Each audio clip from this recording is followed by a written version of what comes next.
ഓം സർവമംഗളമംഗല്യേ ശിവേ സർവാർത്ഥസാധികേ ശരണ്യേ ത്രയംബകേ ഗൗരി നാരായണി നമോസ്തുതേ. ജ്യോതിഷപന്തിയിലേക്ക് എല്ലാ പ്രേക്ഷകർക്കും സ്വാഗതം. ഇന്ന് വിചിന്തനം ചെയ്യുന്നത് ശുക്രൻ്റെ മീന രാശിസ്ഥിതി കൊണ്ട് അഭിവൃദ്ധികൾ വന്നു ചേരുന്ന നക്ഷത്രക്കാർ ആരൊക്കെയാണ് എന്നുള്ളതാണ്. പലതരത്തിലും കഷ്ടതകളും നഷ്ടങ്ങളിലുമൊക്കെ പെട്ടുകിടന്ന ഒരു വലിയ ജനാവലി തന്നെ ഉണ്ട്. അതിൽ ഏതൊക്കെ നക്ഷത്രക്കാർക്കാണ് ശുക്രഗ്രഹം അനുഗ്രഹിക്കുക എന്നുള്ളതാണ് നോക്കുന്നത്. ശുക്രൻ ഒരു പ്രബല ഗ്രഹമാണ്. അത് ഏറ്റവും ബലമുള്ള പവറായിട്ട് അനുഗ്രഹിക്കുന്ന രാശിയായ മീനം രാശിയിലേക്ക് ഉച്ചത്തിലേക്കാണ് വന്നിരിക്കുന്നത്. അങ്ങനെയുള്ള ശുക്രൻ്റെ സ്ഥിതി കൊണ്ട് പ്രധാനമായിട്ട് 7 രാശിക്കാർക്കാണ് അഭിവൃദ്ധികൾ ഉണ്ടാകുക. 7 രാശിക്കാർക്ക് പൊതുവെ വളരെ നന്നായിരിക്കും. എന്നാൽ പല രീതിയിലും കുതിച്ചുയരുന്ന അപ്രതീക്ഷിതമായ നേട്ടങ്ങൾ ഉണ്ടാകുന്ന സമൂഹത്തിൽ നമ്മൾ കണ്ടിട്ടില്ലേ, ചിലരൊക്കെ പെട്ടെന്ന് കുതിച്ചുയർന്ന് നല്ല രീതിയിൽ അഭിവൃദ്ധികൾ പ്രാപിക്കുക. അങ്ങനെ വന്നു ചേരുവാൻ യോഗമുള്ള നക്ഷത്രക്കാർ ആരൊക്കെയാണ് എന്നുള്ളതാണ് വിചിന്തനം ചെയ്യുന്നത്. അങ്ങനെ നോക്കുമ്പോൾ ഇടവം രാശിക്കാരായിരിക്കുന്ന കാർത്തികയുടെ 2, 3, 4 പാദങ്ങളും രോഹിണിയും മകയിരത്തിൻ്റെ ആദ്യത്തെ 1, 2 പാദങ്ങളും അടങ്ങുന്ന ആ ഇടവം രാശിക്കാർക്ക് വളരെയധികം അഭിവൃദ്ധികൾ ഈ ശുക്രൻ്റെ സ്ഥിതി കൊണ്ട് ഉണ്ടാകുന്നതാണ്.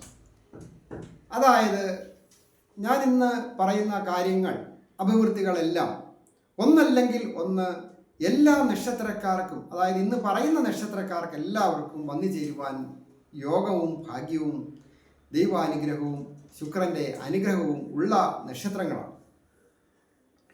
ഇടവം രാശിക്കാരെ സംബന്ധിക്കുന്നിടത്തോളം വളരെ പ്രധാനപ്പെട്ട കാര്യമെന്ന് പറയുന്നത് രാശിയുടെ അധിപനായിരിക്കുന്ന ആ ശുക്രഗ്രഹം അത് സർവ അഭീഷ്ടങ്ങളും സാധിക്കേണ്ട ഭാവമായ 11ാമിടത്ത് സ്ഥിതി ചെയ്യുമ്പോൾ പല വിധത്തിലും ദീർഘനാളുകളായിട്ട് ആഗ്രഹിച്ചിരുന്ന ഒരു കാര്യമെങ്കിലും ഒരിക്കലും സാധിക്കുകയില്ല എന്ന് വരെ വിചാരിച്ചിരുന്ന കാര്യങ്ങളൊക്കെ സാധിക്കുവാൻ ഈ ശുക്രൻ്റെ അനുഗ്രഹം കൊണ്ട് സാധിക്കും. ഏറ്റവും പ്രധാനം, ചില ടെസ്റ്റുകളൊക്കെ എഴുതി വിദ്യാർത്ഥികൾ പാസ്സാകുക, അതൊരു പരമപ്രധാനമായ കാര്യമാണ്. വിദേശത്ത് പോവുക, അല്ലെങ്കിൽ ഒരു ജോലി കരസ്ഥമാക്കുക, ഗവൺമെൻറ് ജോലിയോ പ്രൈവറ്റ് മേഖലയിൽ തത്തുല്യ പദവിയോടുകൂടിയ ജോലി. അതുമല്ല എങ്കിൽ മനസ്സിനിണങ്ങിയ രീതിയിൽ ദീർഘനാളുകളായിട്ട് വിവാഹം ആലോചിച്ചിട്ട് നടക്കാത്തവർക്ക് മനസ്സിനിണങ്ങിയ രീതിയിൽ ഒരു വിവാഹം വന്ന് വാക്കാകുവാനൊക്കെ യോഗമുണ്ട്. ആരോഗ്യം പൊതുവെ തൃപ്തികരമായിരിക്കും. കലാകാരന്മാരായിരിക്കുന്നവർക്ക് പ്രസിദ്ധികൾ വന്നു ചേരുക, പെട്ടെന്ന് അപ്രതീക്ഷിതമായ ചില സ്ഥാനമാനങ്ങൾ, അംഗീകാരങ്ങൾ രാഷ്ട്രീയക്കാർക്കൊക്കെ വന്നു ചേരുക, അതിനൊക്കെ യോഗമുണ്ട്.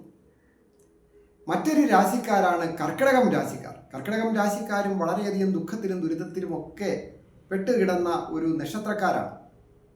അതായത് പുണർത്തിൻ്റെ 4ാം പാദവും പൂയവും ആയില്യവും അടങ്ങുന്ന നക്ഷത്രം. ഈ നക്ഷത്രക്കാർക്ക്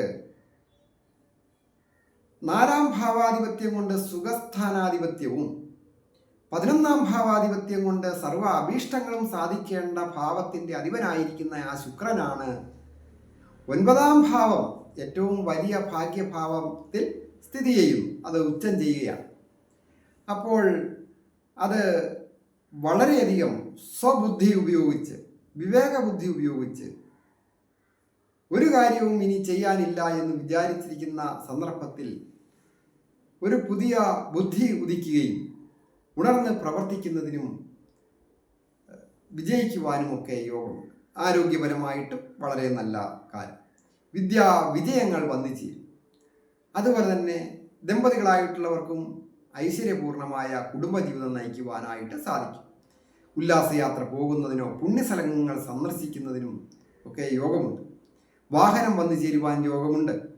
അതുപോലെ പല രീതിയിൽ കലാരംഗവുമായി ബന്ധപ്പെട്ട് ഒക്കെ പ്രസിദ്ധി വന്നു ചേരുവാൻ യോഗമുണ്ട്. അങ്ങനെ നോക്കുമ്പോൾ കടങ്ങൾ വിടുവാനുള്ള യോഗമാണ് കാണുന്നത്. അതായത് മനസ്സിൽ ആഗ്രഹിക്കുന്ന കാര്യങ്ങളൊക്കെ ഒരു പരിധി വരെ നടന്നു കിട്ടുക, ഉത്തമ സന്താന ഭാഗ്യമുണ്ടാകുക, സന്താനങ്ങളെ കൊണ്ട് നല്ല അനുഭവങ്ങൾ ഉണ്ടാകുക, ബിസിനസ്സുകൾ ചെയ്യുന്നവർക്ക് ബിസിനസ് വിജയങ്ങൾ ഉണ്ടാകുക, വാഹനവുമായി ബന്ധപ്പെട്ട ജോലികൾ ചെയ്യുന്നവർക്ക് വാഹന സംബന്ധമായ കാര്യങ്ങൾക്ക് അഭിവൃദ്ധി ഉണ്ടാകുക, അങ്ങനെയൊക്കെയുള്ള യോഗങ്ങൾ ഈ കർക്കിടകം രാശിക്കാർക്ക് ഉണ്ട്. മറ്റൊരു രാശിക്കാരാണ് ചിങ്ങം രാശിക്കാർ.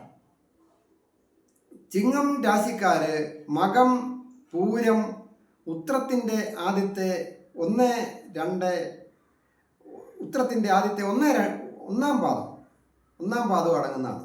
അതായത് മകം, പൂരം, ഉത്രത്തിൻ്റെ ആദ്യത്തെ പാദം അടങ്ങുന്നതാണ് ചിങ്ങം രാശി. ഈ ചിങ്ങം രാശിക്കാരെ സംബന്ധിക്കുന്നിടത്തോളം തൊഴിൽ സ്ഥാനാധിപനാണ്. ആ തൊഴിൽ സ്ഥാനാധിപൻ ഉച്ചം ചെയ്ത് നിൽക്കുക. അത് സഹോദര സ്ഥാനത്തിൻ്റെ അധിപനാണ്, വിവേകബുദ്ധിയുടെ ഭാവത്തിൻ്റെ അധിപനാണ്. കൂടാതെ 5-ാം ഭാവാധിപനായിരിക്കുന്ന വ്യാഴവും 11-ാമടുത്ത് ഉപദേശസ്ഥാനത്ത് നിൽക്കുമ്പോൾ പലവിധ നേട്ടങ്ങളും ഈ ശുക്രനെ കൊണ്ടും വ്യാഴത്തിനെ കൊണ്ടും ഒക്കെ വന്നു ചേർന്ന് നല്ല അഭിവൃദ്ധികൾ, കൃഷിഭൂമി വന്നു ചേരുക, കൃഷിയിൽ നിന്ന് ആദായം ലഭിക്കുക, വീടും സ്ഥലവും കൂടി വന്നു ചേരുക, അതുപോലെ തന്നെ വിവാഹം വന്ന് വാക്കാകുക, കുടുംബജീവിതം സന്തോഷപൂർണ്ണമാകുക, ഐശ്വര്യപൂർണ്ണമായി തീരുക, IT മേഖലയിൽ ജോലി ചെയ്യുന്നവർക്കോ മെഡിക്കൽ രംഗങ്ങളിൽ ജോലി ചെയ്യുന്നവർക്കോ ഒക്കെ പുരോഗതികൾ വന്നു ചേരുക, അങ്ങനെ പല വിധത്തിലും അഭിവൃദ്ധികൾ വന്നു ചേരും. വിദ്യാർത്ഥികൾക്ക് നല്ല വിജയങ്ങളൊക്കെ ലഭിക്കുവാൻ യോഗമുള്ള സമയം. അതുപോലെ കന്നിരാശിക്കാരായിരിക്കുന്ന ഉത്തരത്തിൻ്റെ 2, 3, 4 പാദങ്ങളും അത്തവും ചിത്തിരയുടെ ആദ്യത്തെ 1, 2 പാദങ്ങളും അടങ്ങുന്നതാണ് കന്നിരാശി. കന്നിരാശിക്ക് പ്രാഥമിക വിദ്യാഭ്യാസത്തെയൊക്കെ സൂചിപ്പിക്കുന്ന, അല്ലെങ്കിൽ വിദ്യാഭാവം 2-ാം ഭാവത്തിൻ്റെ അധിപനായിരിക്കുന്ന ആ ശുക്രൻ, അത് ഭാഗ്യഭാവാധിപൻ കൂടിയാണ്, നിവൃത്തി സ്ഥാനത്ത് നിൽക്കുന്നു.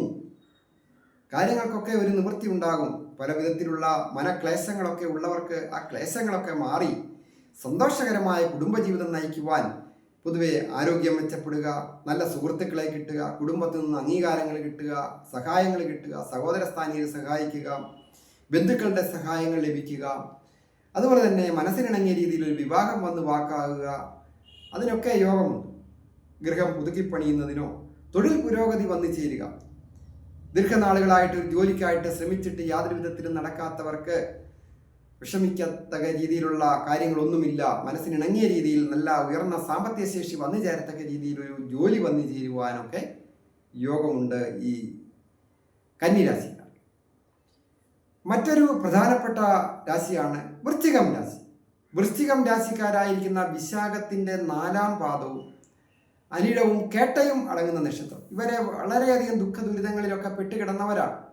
എന്നിരുന്നാലും ആ ഭാഗ്യസ്ഥാനമായ 5-ാമിടത്ത് നിവൃത്തി സ്ഥാനാധിപത്യമുള്ള ആ ശുക്രൻ ഭാഗ്യസ്ഥാനത്ത് വരുമ്പോൾ ചൊവ്വയുടെ അനുഗ്രഹവും ബുധൻ്റെ അനുഗ്രഹവും അതുപോലെ ആദിത്യൻ്റെ അനുഗ്രഹവും ഒക്കെയുള്ള ഈ സമയം, അതായത് മാർച്ച് മാസം 1-ാം തീയതി മുതൽ 25-ാം തീയതി വരെ ഉള്ള സമയത്ത് മീനം രാശിയിൽ ശുക്രൻ സ്ഥിതി ചെയ്യുമ്പോൾ സർവ കാര്യങ്ങൾക്കും ഒരു നേട്ടങ്ങൾ ഉണ്ടാകുക, വിജയങ്ങൾ ഉണ്ടാകുക. ടെസ്റ്റുകൾ എഴുതിയാൽ വിജയിക്കുക, കലാകാരന്മാരായിരിക്കുന്നവരെ കലാരംഗവുമായിട്ട് ബന്ധപ്പെട്ട് പഠനങ്ങളൊക്കെ ചെയ്യുന്നവർക്ക് ടെസ്റ്റുകളിൽ വിജയിക്കുക, ഇൻസ്റ്റർപ്രിറ്റേഷൻ വിഭാഗത്തിലായാലും പുതിയ എഗ്രിമെൻറ്റുകളിലും കരാറുകളിൽ ഒപ്പുവയ്ക്കാൻ സാധിക്കുക, ആർക്കിടെക്റ്റേഴ്സ്, ഇൻറ്റീരിയർ ഡിസൈനേഴ്സ്, എക്സ്റ്റീരിയർ ഡിസൈനേഴ്സ് പോലെയുള്ളവർക്ക് നല്ല പുരോഗതികൾ വന്നു ചേരുക, പുതിയ ഇടപാടുകൾ വന്നു ചേരുക, അതുപോലെ കൃഷിയുമായി ബന്ധപ്പെട്ട്, പാചകവുമായി ബന്ധപ്പെട്ട്, വസ്ത്ര വ്യാപാര വിപണനവുമായി ബന്ധപ്പെട്ട് ഒക്കെ നല്ല വിജയങ്ങളൊക്കെ ഈ വൃശ്ചികം രാശിക്കാർക്ക് വന്നു ചേരും. ആരോഗ്യം പൊതുവെ തൃപ്തികരമായിരിക്കും. മനസ്സിന് സന്തോഷമുണ്ടാകുന്ന കാര്യങ്ങളൊക്കെ നടക്കുവാൻ ഭാഗ്യമുള്ള ഒരു മാസമായിട്ടാണ് കണക്കാക്കുന്നത്. അതുപോലെ തന്നെയാണ് ധനുരാശി. ധനുരാശിയെ സംബന്ധിക്കുന്നിടത്തോളം ശുക്രൻ സുഖസ്ഥാനത്താണ് ഉച്ചം ചെയ്യുന്നത്, 4-ാമിടത്ത്. അത് 11-ാം ഭാവത്തിൻ്റെ അധിപനാണ്. കൂടാതെ നല്ല ദൈവാധീനമുള്ള ഒരു സമയമാണ് ഈ മാർച്ച് 1 മുതൽ 25 വരെ. അപ്പോൾ ആരോഗ്യം പൊതുവെ തൃപ്തികരമായി, ശ്രേയസ്സും യശസ്സും വന്നു ചേരും. ഗൃഹം പുതുക്കിപ്പണിയുന്നതിനോ പുതിയ ഗൃഹം വന്നു ചേരുവാൻ യോഗമുണ്ട്. തൊഴിൽ പുരോഗതി എന്തായാലും ലഭിക്കും. ഏത് തൊഴിൽ ചെയ്യുന്നവരായാലും, എത്ര പൊട്ടിപ്പൊളിഞ്ഞ് നിൽക്കുന്നവർക്ക് ആയാലും അവർ വീണ്ടും ഒന്നുകൂടി ശ്രമിക്കുക. ബിസിനസ് രംഗത്തോ സ്വന്തമായിട്ട് ചെയ്യുന്ന ഏത് കർമ്മ മേഖലകൾ പുരോഗതിക്കുക തന്നെ ചെയ്യും, പുരോഗതി പ്രാപിക്കും, അതിന് സംശയമില്ല.